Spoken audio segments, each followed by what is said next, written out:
Tantor Audio, a division of Recorded Books, presents The Black Reparations Project, a Handbook for Racial Justice. Edited by William Darity, Jr., A. Kirsten Mullen, and Lucas Hubbard. Narrated by Terrence Kidd. Publisher's note: this audiobook includes bonus material. Please visit Tantor.com and type the Black Reparations Project into the search box. Follow the link to the book's page. Then, under the Supplemental Content section, please enter the access code CASE, and then click the Unlock button to access the bonus material. The code should be entered in all lowercase letters. All figures, tables, and appendices referenced in this audiobook can be found in the bonus material. Introduction. William A. Darity, Jr., A. Kirsten Mullen, and Lucas Hubbard. During the 2019 phase of the U.S. presidential campaign, a number of serious contenders for the Democratic Party's nomination actually invoked the term reparations, a few even indicating their support for restitution for Black Americans. The leading voice at the time was Marianne Williamson, who recommended an outlay ranging from $100 to $500 billion as recompense for the many decades of racial injustice in the United States. And while they offered no specifics, both Julian Castro and Tom Steyer also endorsed Black reparations. The stresses of the COVID-19 pandemic, coupled with the international protest in response to the highly visible police murders of unarmed Black people, especially the killing of George Floyd, led to an additional dramatic surge in interest in Black reparations in 2020. That interest has carried over to the present, in which more and more racial justice advocates and their allies are proclaiming a desire to pursue a program of redress on behalf of Black America. It is, perhaps, an interest in reparations not witnessed since the Reconstruction Era. However, not everyone means the same thing when referring to reparations. Not everyone shares identical views about who should be eligible to receive reparations, what form reparations should take, how large the reparations fund should be, how reparations funds should be distributed, or who should pay the reparations debt. Moreover, this is truly a situation where the devil is in the details. While many Americans can agree, in principle, on the moral case for reparations, there are deep cleavages among reparations proponents over the substance of an actual program of restitution. Many of us engaged in research on Black reparations over the years have long been aware of these sharp differences in visions regarding the features of an act of redress. In 2019, two of the editors of this volume were anticipating the upcoming publication of their book, From Here to Equality: Reparations for Black Americans in the 21st Century, where, in the final chapter, they would offer a detailed plan for Black reparations. They also were aware that others laboring in reparations research were trying to think through similar issues, and they knew that it was highly unlikely that the last chapter of From Here to Equality would be the final word. Coupled with growing national interest in reparations, it was apparent that there would be tremendous value in bringing members of the reparations research community together to further refine and motivate the case and plan for reparations. The Reparations Planning Committee, RPC, assembled with the aim of producing a volume that would function as an extensive guide for designing and implementing a national Black reparations initiative. Financial support for the project came from an award from the William T. Grant Foundation to the Samuel Du Bois Cook Center on Social Equity at Duke University, given to aid the Cook Center in doing the research to further develop and consolidate an African American reparations plan. Not all members of the RPC contributed chapters to the volume, but all provided advice and guidance on the path to the current edition. Nor is this a consensus document, per se, although there is consistency in the shared vision of what Black reparations should be among the contributors. All of the essays in this collection have been written with the goal of pushing forward the Black Reparations Project. These essays are working papers for African American reparations, and hence working papers for a new America. The chapters in this volume fall into two sections.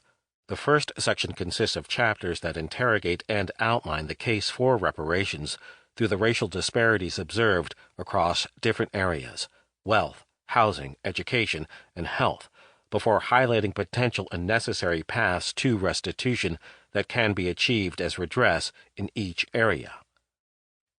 The second section considers the logistical elements of a reparations plan, potential pitfalls the plan should avoid, eligibility standards for reparations, methods of delivery of reparations, the parties responsible for delivering reparations, and the necessary next steps and timeline for effecting such a plan.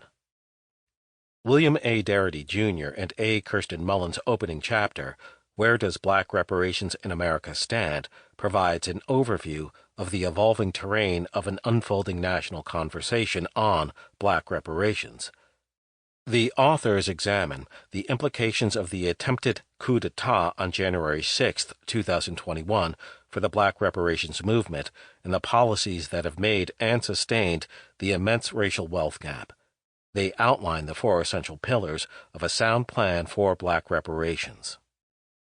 Calculation of the size of the bill for reparations starts in earnest in Wealth Implications of Slavery and Racial Discrimination for African American Descendants of the Enslaved by Thomas Kramer, Trevor Smith, Brianna Harrison, Trevor Logan, Wesley Bellamy, and William A. Darity, Jr. These detailed estimates, ranging from $5 trillion to a fantastic $22 quadrillion, provide a grounding for the remainder of the volume, quantifying the costs of atrocities that later chapters, in particular the three chapters that immediately follow, which highlight largely post-slavery injustices, study in a more qualitative manner. While the bulk of the chapter highlights various methods for estimating the economic losses black Americans have suffered from slavery times to the current moment, the authors settle on elimination of the racial wealth gap as the fundamental goal of a plan for reparations for black American descendants of U.S. slavery. This chapter previously was published in June 2020 in the Review of Black Political Economy. It is reprinted here with modest editing and data updates with the permission of the authors and the journal. Unequal Housing and the Case for Reparations by Walter D. Grayson addresses the first area of qualitative consideration, studying inequitable housing policies in the U.S. since the Civil War, particularly in the past century, as a basis for reparations. Grayson identifies how the New Deal and Civil Rights eras, while transforming America's surface appearance, nonetheless failed to transform the racial hierarchy at the country's core. In particular, Grayson writes that policies designed to promote black inclusion and equity were sabotaged in favor of techniques that eradicated the small elements of wealth that black families had gathered during the Jim Crow years. Highlighting the effects in communities across the country, Grayson shows the stagnation of progress that has defined the post-slavery period, the obstacles to equity that black Americans and well-meaning policymakers have faced, and the missed opportunities that have warped the national trajectory. Malik Edwards' chapter, Education Inequities and the Case for Reparations, considers similar shortcomings in the education sphere. Providing a history of educational deprivation and its deleterious effects on black well-being, Edwards details the inequities long present in the educational system that persist to this day. Edwards constructs a thoughtful through line between present-day disparities and those of centuries past, showcasing the inability to equalize opportunities for students across all schools and the hesitancy of powerful entities, especially the Supreme Court, to set up and protect enforceable policies that might achieve such a goal. The last chapter of Part 1, written by Keisha Bentley Edwards, focuses on the case for reparations from a health perspective. The African American health burden, disproportionate and unresolved, looks at how a range of disparate health outcomes for black Americans can be traced back to a litany of policies and practices that have for centuries reduced the quality of, if not outright eliminated, medical care for this population. Bentley Edwards describes how this arena, like many others described in this book, was long defined by outright subjugation and maltreatment of the black body. Moreover, when the Reconstruction Era seemingly brought a flicker of opportunity, that hope was quickly squashed, most notably by the Flexner Report of 1910, which culminated in a shuttering of most black medical schools at the time. Finally, as universal policies like the Medicare Bill of 1965 came into being and tried to fix past injustices, they were built upon slanted ground in a discriminatory environment. Thus, these attempts merely managed to create a newly unequal playing field for black medical professionals and, in turn, black patients. The second section of the volume begins with Learning from Past Experiences with Reparations by A. Kirsten Mullen and William A. Darity, Jr. Reiterating the focus on closing the racial wealth gap as the preeminent goal for reparations, the authors consider other efforts that have been undertaken, both in America and around the world, in response to previous atrocities. Mullen and Darity study the actions of 5 commissions that convened to study past atrocities, 4 of which awarded some form of reparations to victims and/or their families, to identify patterns and lessons for bringing black reparations to fruition. The authors highlight myriad lessons. These commissions can be valuable even without significant popular support for reparations. Indeed, a commission's report could prove valuable in increasing support for black reparations. They also determine that uniform payments largely are desirable, that the perpetrators of the atrocity should not benefit from having committed such actions, and that allies who support the push for reparations are valuable in swaying public opinion. Considerations for the Design of a Reparations Plan by Trayvon D. Logan continues the strategic discussion of logistics for a reparations plan. Logan first notes, among other caveats, that the estimates of the racial wealth gap may be less than the full debt owed to black Americans, both because of the outsized gains achieved by the enslavers and because of the intangible costs that the enslaved and their descendants have been forced to carry across generations. Logan then proceeds to enumerate a bevy of concerns and considerations surrounding the administration of such a program of reparations. Among these, he identifies the need for a committee to be established to study it, the need for the program to be national in scope, the need for it to be based on knowledge obtained from precedents in parallel with Mullen and Darity, and various possibilities regarding the format and funding of payments. Moreover, Logan emphasizes the need for a more factual treatment of American history and its record of racial atrocities, both as a necessary element of the process of restitution and as a means of engendering support for redress. Lisa R. Brown's chapter, Reparations and Adult Education, Civic and Community Engagement for Lifelong Learners, focuses on the role that adult education can play in the reparations push. Brown highlights the opportunity for this field, which has been at the forefront of numerous American social justice movements, to advance reparations by increasing general public knowledge and support. The latter sections of the chapter explore Brown's adaptation of Clare Graves's ECLET, Emergent Cyclical Levels of Existence Theory framework, outlining stages of adult development in terms of individual and collectivist thinking.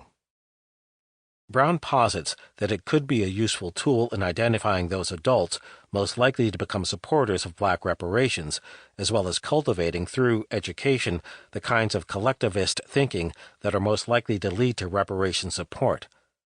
The framework, in conjunction with adult development provided by the educational systems Brown highlights, provides a path to forging the necessary broader coalition for this cause. The Children of Slavery, Genealogical Research and the Establishment of Eligibility for Reparations, written by Evelyn A. McDowell, considers logistics and the process of delivering reparations to eligible individuals.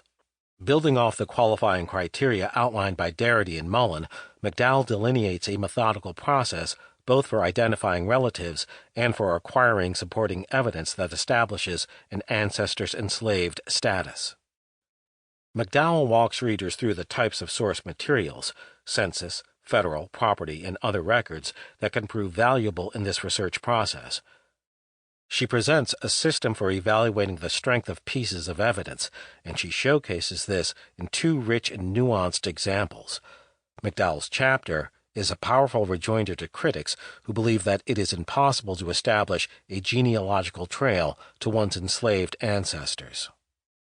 Darity and Mullen's concluding chapter on the Black Reparations Highway, Avoiding the Detours, explores common complaints lodged against Black reparations, as well as alternative plans that have been suggested in lieu of a comprehensive form of targeted payments to Black Americans.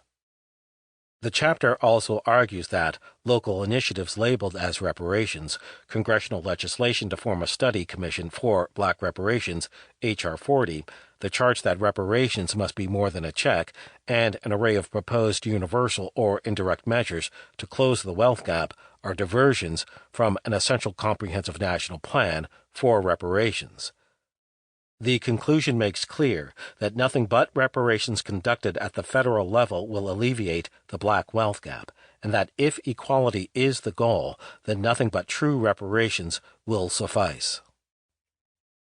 Taken as a whole, the chapters found in the Black Reparations Project provide a wide-ranging and emphatic argument for this long-overdue cause. The journey to get to this point has been arduous, and while there is some momentum currently, much ground still must be covered before redress becomes reality. Our hope is that the contents of this book and its presence in the nation's wider discourse in the coming years will motivate, guide, and speed the final leg of the journey. Part 1. The Context and Cases for Reparations. 1. Where does Black reparations in America stand? William A. Darity, Jr. and A. Kirsten Mullen. Of Coups in the Confederacy. On January 6, 2021, urged on by President Trump's false claim that the 2020 election had been stolen from him, a terrorist mob invaded the Capitol building in Washington, D.C. The intent was to execute a coup d'etat to maintain Trump's regime. Imperiling elected officials from both parties, the Capitol invaders brought with them the trappings and regalia of the Confederacy. They also carried the full spirit and heritage of the Confederacy.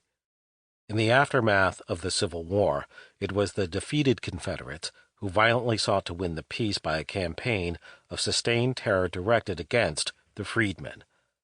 Time and again, they overthrew duly elected local governments co-governed by coalitions of newly emancipated blacks and pro-union whites, including ousters of elected officials at St. Landry Parish in Louisiana in 1868, Colfax, Louisiana in 1873, Coushatta, Louisiana in 1874, Vicksburg, Mississippi in 1874, Fort Bend County in Texas in 1888, and Wilmington, North Carolina in 1898. The January 6th assault on the national government runs in a straight line from the most concerted previous attempt to destroy the United States of America, the secession of the 11 states that formed the Confederate States of America 163 years ago. Indeed, the attempted coup on January 6th is symptomatic of the long-term failure to deconfederatize American society. In contrast with Germany's active policy of denazification, nothing similar has occurred with respect to the prominence of the lost-cause narrative of the nation's history and the memorialization of the leaders of the Southern secession. We frequently hear the aphorism, "The winners write the history," but this has not been the case with respect to U.S. history. Via organizations like the United Daughters of the Confederacy, UDC, and the Daughters of the American Revolution, DAR, the Confederates and their ideological descendants crafted the story of the nation's past. In the United States, the losers of the Civil War, have faced little resistance as they have written the nation's history. False images abound of kindly slaveholders generously conducting a civilizing mission on behalf of the Africans who were held as their human property, of the Civil War as motivated by the pursuit of states' rights, of Reconstruction as a travesty of black misrule under the manipulation of scalawags and carpetbaggers, and of the Confederates as dignified patriots seeking to preserve the principles of the American Revolution. All of these lies are a product of the work of the UDC and the DAR. They have suppressed the accurate narrative of the formation of the Confederacy as a traitorous act born of insistence on maintaining an oppressive system of economic exploitation. The lost cause narrative also has served as a powerful prop to hide an accurate story of the path taken toward white wealth accumulation and black wealth deprivation in the United States. Black Americans are characterized collectively as less intelligent, less motivated, more profligate, more likely to undervalue education, more likely to be ineffective parents, and or more prone to criminality than whites. This characterization of black people as immature and largely dysfunctional in the absence of white discipline and supervision dates directly to the perspective taken by slavery apologists. There is a striking commonality between the Democratic Party of the latter half of the 19th century and the Republican Party in the latter half of the 20th century to the present. Both are parties of the Confederacy. Both are parties that champion minority rule. Both raise the torch of the lost cause. Both are committed to erasure of an accurate presentation of the American story. An accurate story of the divergence in wealth and general economic well-being between blacks and whites in the United States would aim directly at the national policies conducted by the federal government that have built white wealth while, simultaneously, inhibiting the growth of black wealth. Evidence of how public policy has been mobilized to create and sustain the black-white wealth gap provides a clear motivation for the use of public policy to develop a reparations program to eliminate the gap. Wealth, race, and public policy. The most recent survey conducted by the Board of Governors of the Federal Reserve on wealth in the United States was completed in 2019 prior to the onset of the COVID-19 pandemic. It indicated that the median white household had a net worth of $164,100 greater than the median black household. At the mean, the average white household had a net worth $841,900 greater than the average black household. It is routine for analysts to prefer to evaluate disparities at the median, the middle of the distribution, rather than the mean, since the median is not sensitive to outlying values and, presumably, provides a more accurate picture of the typical condition of members of each group. But in the context of racial differences in wealth, the mean gap offers the superior measure for policy purposes. This is so, one of us has argued, because wealth is so densely concentrated in the United States that 97% of white Americans' total wealth is held by households with a net worth above the white median, and white households with a net worth above the national median, which is approximately $100,000, hold close to 99% of white wealth. 25% of white households have a net worth in excess of $1 million, in contrast with a mere 4% of black households. Using the median figure would take an overwhelming share of white wealth off the table. We propose that a true reparations plan, rather than taking that vast amount of wealth off the table, must focus on elimination of the black-white wealth disparity at the mean rather than the median. Black Americans with ancestors enslaved in the United States constitute about 12% of the nation's population, but possess less than 2% of the nation's wealth. To bring the share of wealth held by this segment of the black population, actually about 90% of the black population in the United States, into consistency with their share of the population, will necessitate a reparations plan for setting the mean gap as its target for closure. How did this enormous racial gulf in wealth come about? The gulf is the intentional effect of national policies that built white wealth at the expense of black American wealth accumulation. In an article we prepared for The Economist, we identified 4 periods of American public policy that contributed directly to the creation of the black-white wealth gap: the wagon train period, the bloodlust period, the picket fence period, and the freeway period. The wagon train period. In the immediate aftermath of the Civil War, a pledge was made to the formerly enslaved that they would receive 40-acre land grants as restitution for their years of subjugation. That pledge was never fulfilled. President Lincoln's emissary, Secretary of War Edwin Stanton, and General William T. Sherman met in Savannah, Georgia, in January 1865 with a group of 20 representatives from black communities to chart the post-war agenda. When asked what they desired, the spokesperson for the black leadership group, Reverend Garrison Frazier, said the freedmen wanted to have land and turn it and till it by our own labor, until we are able to buy it and make it our own. He also said, with great prescience, that blacks prefer to live among themselves because there is a prejudice against us in the South that will take years to get over. They wanted to be left alone to make their own tomorrow. A few days later, Sherman issued Special Orders No. 15, designating a 5.3 million acre strip of land stretching from South Carolina Sea Islands to the St. Johns River in northern Florida as a territory to be set aside in 40-acre allotments to the formerly enslaved. This was supposed to be a first phase of a land reform that would have assigned at least 40 million acres of land to the 4 million freedmen. A process of settlement began with 40,000 freedmen taking over 400,000 acres of land.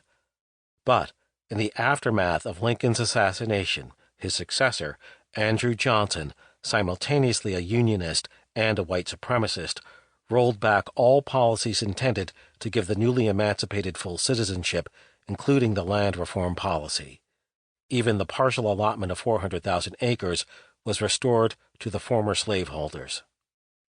In contrast, the federal government introduced the Homestead Act in 1862 to complete its colonial settler project in the Western Territories by distributing 160-acre land allotments to 1.5 million white households, including recent European immigrants. This was land the U.S. government occupied that previously had been home to indigenous peoples. While the projected allocation of 40 acres to the freedmen was 1/4 of the size of the Homestead Act patents, ultimately the freedmen received nothing. Trina Williams Shanks has estimated that, today, at least 45 million living white Americans are beneficiaries of the Homestead Act. The Bloodlust Period. Between the end of the Civil War and the end of World War II, white terrorists conducted upward of 100 massacres of black communities with impunity, listed in Appendix A, which can be found in the bonus materials. Because of the recent attention drawn to it by the centennial commemoration and by a popular cultural treatment in the television program Watchmen, the Tulsa Massacre of 1921 probably is the most well-known. In 1919 alone, the year of the Red Summer, upward of 40 white attacks on black communities took place across the country in locations as far-flung as Bisbee, Arizona, Chicago, Wilmington, Delaware, and Elaine, Arkansas. The federal government either implicitly or explicitly sanctioned these acts of mob violence. Indeed, in the case of the Ocoee, Florida massacre in 1920, Congress actually issued a commendation to the mobsters for upholding law and order. In 1921, in Tulsa, incendiary devices were dropped from decommissioned World War I U.S. Army airplanes on homes and businesses in the prosperous Black Greenwood district of the city. This, literally, was the firebombing of Greenwood. In all these episodes, black lives were lost. Especially relevant to the creation of the racial wealth gap is the fact that, typically, black property was also seized by white terrorists to become their own. Frequently, the objective was to block black participation in electoral politics, but just as often, the objective was to undermine black economic prosperity. In Ocoee, Florida, both objectives were plainly on display. The Picket Fence Period. In the 20th century, federal asset-building policy shifted from the provision of land to the promotion of home ownership. Here again, white Americans benefited and black Americans did not. Residential segregation, crystallizing with the development of restrictive covenants early in the century, drove a wedge between the values of black-owned. Sample complete. Ready to continue?